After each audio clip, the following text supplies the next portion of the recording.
Hey guys! Hey! It has been 10 years since Ken and I have been together. Yep, 10 years. And it's been 8 years since we've been married. And so we thought that we'd do a video on money and relationships. Yep, so we're going to talk to you today about what role money has played in our relationship and kind of how we've managed to navigate money. You know, how do you deal with this subject of money? We know that after kind of infidelity, money is the second reason why most couples divorce, okay? So we're just going to talk to you guys about practically a bit of a fireside chat.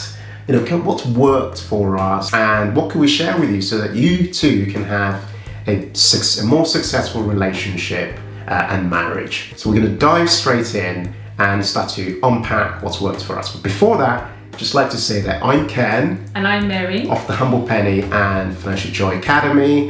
And what we do on this channel is to give you the tips, the insights, the practical hacks so that you can work towards a dream life of financial independence and money joy, okay? So let's dive straight in and start to unpack these ideas on how you can have a much better relationship in your own life. So Ken and I, we actually had marriage counselling.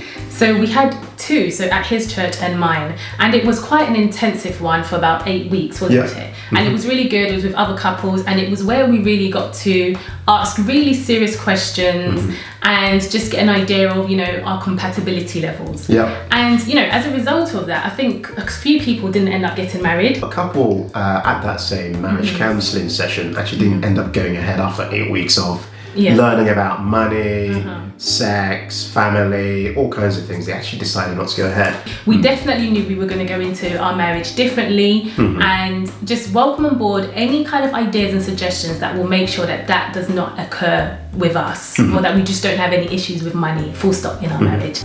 I'm going to now dive in and kind of just start to explain to you some of the things that worked for us, okay? So, number one is that we have no concept of his and her money in our relationship, okay? So there's no idea that I've made my money and Mary has made her money, and so we essentially have different bits of money, okay? What we have instead is our money as a family. Everything's pooled into one pot. And the reason why we have this actually wasn't really just because we did this marriage counseling, it was more from a personal perspective. You know, I'd grown up with my parents having parallel lives essentially financially. So though they were married, and they are still married, they essentially had parallel financial lives. And that meant that one person would have his own assets, the other, my mother would have her own assets. And this started to cause levels of, I guess, kind of resentment and competition in a way, you know, and things did get challenging, and they still do, you know. So we decided that we were going to do things completely differently, you know, especially as, you know, I've been the main person kind of out there in the city working and so on, and Mary's been working as well as becoming a mom, obviously, and having kids. You know, that's had a knock-on effect on income. So putting everything into one bucket has helped us a lot, right? Yes, definitely. Like you said, I had to do certain radical things. Like I left working in the city, you know, to help with a family business. And like you said, that took a knock-on effect on our income, basically. But it was also, it helped with the raising of kids, being able to take them with me to work. That helped massively. That helped but it was just having that understanding between both of us that we were both happy with that. And that really just helped, knowing that even if whoever was making the money, it didn't really matter because the money was in one pot, and that one pot was a family pot. So there was no pressure between, say, Mary not having to shuttle into the city and so on, or me having to shuttle and vice versa. There was just no weird pressure in existence. And that's really worked well for us in terms of also helping us trying to grow that family pot as well. All right, so this now leads us into point number 2 about having joint accounts. Yeah, so this is a big one because we've come across many people who just have separate accounts. In fact, some of our really close friends, we hear them say things like, the guy says to his wife, or says to me about his relationship that, I give my wife a bit of pocket money, and you're thinking, really? Is that how it works? But anyway, for us, we have joint accounts, and that's essentially where all the money comes into, and all the expenses or savings or investments go out from. Okay, so the concept of joint accounts is super important, also for transparency. Exactly. We both know where our money's going and what's coming in. We just both know. It gets tricky though when you have to buy presents. Yeah, exactly. It gets tricky because surprises, right? How do I? Obviously, there's ways around that. But it does get tricky because from a practical perspective, you still want to be fully transparent when it comes to birthdays and special occasions. Okay, so number 3 is that we have money goals, right? So the big North Star goal, the big goal that we had was this goal of becoming financially independent. And I think what's really helped us, because this has taken us, in fact, the entire time we've known each other, entire 10 years, what's really helped us is that we kind of started out with this one big goal as a big part of our lives, essentially. We have other goals around our lives, around marriage and so on. But from a financial perspective, we knew, we met at a property investing seminar, right? So we knew that we were aiming, we had this one big goal, and out of that goal came other goals in our lives as well. So the fact that we were fully bought in made a huge difference, I thought. Yeah, definitely. And a part of having goals was knowing your why. So, like you said, one of our main goals was being, financially independent. And so having a strong why is we wanted to do more for community, more charitable things. And I think just us being financially independent, one of our goals, we just knew it would help us to just free up more time to be able to do that. And also just being more present with our children, having that flexibility of not needing and having to go into work definitely was one of our whys. Big whys. And tied to that, actually, funny enough, is the need to pay off our mortgage, which we did a video for. I'll put a link below for you to check that out if you haven't watched that already. Part of that journey to financial independence was this parallel journey of becoming mortgage free, which is part of the same thing, really. So knowing that we had that together, that kind of helped to shape our attitudes towards how we spend money and how we needed to make more money in order to get to our goals a lot faster. Okay, so number 4 is communication. Big one, this one. Yes, it is. And what we've done, which has helped us massively, is that we've arranged quarterly away days, and sometimes they've been weekends as well, where we can just change our environment. And change the routine. Definitely. And then we can just start to dream together and discuss the point number 3, which was goals, basically. So I can't tell you how important that's been for us because, we're going to talk about kids later on. Part of the 10 years we've had has been 6 years of kids. And you can imagine how life gets extremely busy when you're running a side hustle, you're working, you've got kids, you've got your extended family, you've got friends as well. So you've got so many things going on, but it's quite easy to kind of neglect your financial life and your marriage as well in a way. So those quarterly away days have just been really great for us, and we've really treasured just having them there, really. Definitely. Right? So number 5 is that we agreed a very simple lifestyle. Do you want to share a bit more on that? Okay, so that meant no kind of shopping sprees for me. I was so bad, guys, when it came to shopping. As in, I would have bags of clothes with labels still on them, loads of dresses. Some of them were even hidden. I didn't know some of them. No, that's not true. What was hidden? Come on. What do you mean? Some of them, right? I'd find things that just had.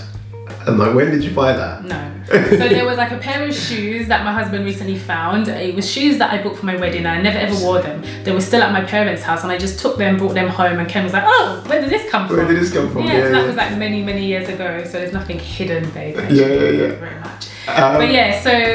Go on. So anyway, this point is actually a really good one because the simple lifestyle basically means that we're just gonna not buy things that we don't need, right? It's just really that simple. I used to buy lots and lots of expensive gadgets, right? So lots of, to the point where she didn't really know what to buy me as presents, right? I just loved my gadgets. You had such expensive taste. I was thinking, what do I buy this guy? You used to wear Rolex watches, Cartier bracelet and ring, and all these just not watches, watch. a Rolex one. Yeah, you had a few expensive watches. Yes. Guys, it was just great because as we were both, we both had that same goal. It was just so easy to drop these things which were so unnecessary, which if we didn't have that really hard kind of goal to attain, I think it would have been quite hard for us to kind of drop that lifestyle. Because what would be the reason? Like why what's the purpose? What's exactly because we could afford those things. Yeah, exactly. It was relative to our earnings. Because we could afford them because our earnings were increasing. But because we had this bigger goal which needed we had to become different people, and we've become different people over the last 10 years, right? We've had to become different people, really driven by what we wanted our future lives to look like and our goals essentially. So that's been one of the biggest ones really, kind of readjusting to a much simpler lifestyle. Practically that means things like, like for example, I'm wearing lots of plain clothes, right? And that's because I can buy plain clothes really cheaply, okay? I'm not just filling our home with things that we don't need, not reading, magazines that have really beautiful sofas and bits and that you need to buy. I mean, this bit here looks nice because we're doing the YouTube-y things, but in the old world, we did a lot more of that. Yeah, I mean, don't get me wrong. I think we still have an eye for good quality, and that serves us well because of longevity. We're not constantly having to replace things in our home, but for everyday things or like with clothes and just accessories, we don't really spend as much anymore like we used to in the past. So number 6 is we don't talk about money to our friends. Yeah, this is a big one because money and friendships, and I've kind of had to learn this the hard way really, because in the old world previously, when I say the old world, previously I'd feel that I've got friends and we can talk about money and stuff, but what we've come to learn really is that it's just good to separate your kind of financial life from your social life, as it were, with friends. Because money just divides people, okay? People, whether they like it or not, can easily get jealous, right? And people, whether they like it or not, whether they intend to or not, can easily get threatened by your goals. If you tell people, this is what I'm trying to do, these are my goals, people just can get put off by that, and it can cause friction. So I noticed that the minute we started to remove talking about money with any of our friends, no matter how close we are with them, the minute we removed that element, we focused and moved essentially from what I refer to as the market norms to social norms. We started to talk a lot more about, how are your kids? How, how's your relationships? How's married life? How's all the stuff that you really want to talk about, rather than just talking about money. Now, which is weird when you think about it, because in society we don't talk about money a lot, right? It's a big struggle talking about money generally. But for friendships specifically, we just decided to not do that. And which meant that basically me and Mary just talk about our goals ourselves and things we're trying to achieve. And that's really helped us, really. Just to stay focused. Yes. And it's also, it could just be that maybe your friends might not understand your goals, because there are certain goals that, it's probably not wise to share, and just for us to keep it to ourselves, because it's fine if they don't understand it, or if it's not something that maybe they kind of buy into, which is fine. Our goals are our goals, and their goals are their goals. And so it's just worked for us. A good example of that's financial independence. A lot of people will not understand it. People think it's weird, like who are you trying to become financially independent? Do you think you're better than us? There's a lot of that stuff. So we've had to really, it's been quite a narrow, kind of a lonely journey, because we've had to really focus on this goal ourselves and almost find an entirely new tribe out there, new people, we've made new friends who are also pursuing those goals. But we still have our old friendships, of course. But what's interesting is that those old friendships are now taking note of kind of our life progression because of the goals we had, which is still quite interesting. And in a way, they're starting to be inspired by it, and they're also kind of pursuing those sort of goals themselves. So number 7 is that we have not let our kids run the show. So we've had kids now for 6 years of the 10 years so far. Do you want to share some thoughts on that? Yeah, so our children have definitely grown as they've gotten older. One is 6 and one is 4. Yep. They've definitely grown in an understanding of money, right? Yeah, I'd say so, yeah. For example, if we go shopping for toys, which is not really often that we go together. I remember when I went into Smith's with my boys to get a bike for Elias, and whilst we're waiting for the bike to be assembled, it was like heaven to the boys. They just saw all these toys and they were so excited. Joshua said, "Oh mummy, I'm so happy." I thought, oh bless. But they just started pulling out all these toys. But then when they asked, "Mum, how much is it?" and I told them, they kind of had that understanding, like, oh, okay, that's a bit expensive, and that's in kind of relation to maybe some of the money that they've earned, whether because it's some of the chores that they've done, or so they kind of have an understanding of, you know, what's kind of realistic for them to buy and what's just way too expensive. I think the point there is we've been a lot more conscious about really helping our children understand the value of money and understand where money comes from. I.e. that it doesn't just come from a cash machine or from the bank or the bank manager. It comes from mummy and daddy working really, really hard, creating things and adding some value and doing things that actually means that the money comes into our lives, and then we have to then decide how we manage that money. I think that's starting to get across to the children. It's kind of weird actually, because we're also learning how to be parents, you know, and so trying to teach our children those skills has in a way helped our understanding of money as well, because we're trying to teach people who have no concept at all of money. So that's been quite fantastic. So guys, I hope you really enjoyed watching that video. We'd love to hear from you. You know, what has been your experience of money in your relationship? Has it caused friction? What have you done to have a better relationship with money, or what are you struggling with? It would also be good to hear from you.